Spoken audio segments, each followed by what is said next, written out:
क़ाफ़, कदीम इबादत क्या शुमार की गई है।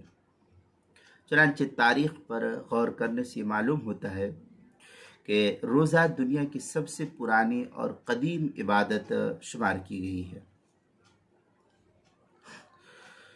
चुनांचे नुज़हतुल मजालिस वगैरह के अंदर है, क़ाल अली रज़ियल्लाहु तआला अन्हु कुतिबा कतब सियाम अला आदम फमन बअदहु। ये नुज़हतुल मजालिस अल-जुज़्उल अव्वल सफ़ा नंबर 188 किताबुस सौम के तहत जो है इसको नकल किया है।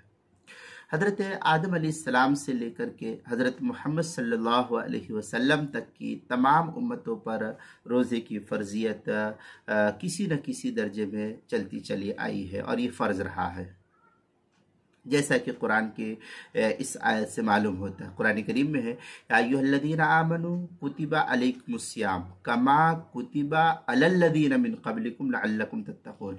यहाँ कुतिबा ये फुरिज़ा के माने में है, तो इससे मालूम होता है कि कमा कुतिबा अलल्लज़ीना के लफ्ज़ से ये बात मालूम होता है कि जैसा उम्मत मुहम्मदिया पर रोज़ा फ़र्ज़ है, ऐसे ही पहली उम्मतों के ऊपर भी रोज़े की फ़र्ज़ियत का हुक्म रहा है।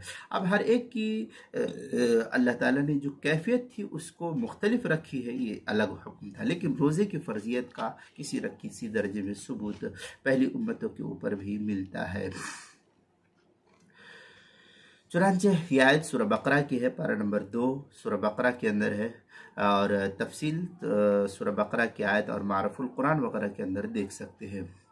और रोज़े के मसाइल का इंसाइक्लोपीडिया, उसके हरूफ तहज्जी क़ाफ़, 2 नुक्ते वाला क़ाफ़, वह उन्वान है कदीम इबादत, सफ़ा नंबर 158 पर इसको नकल किया गया है।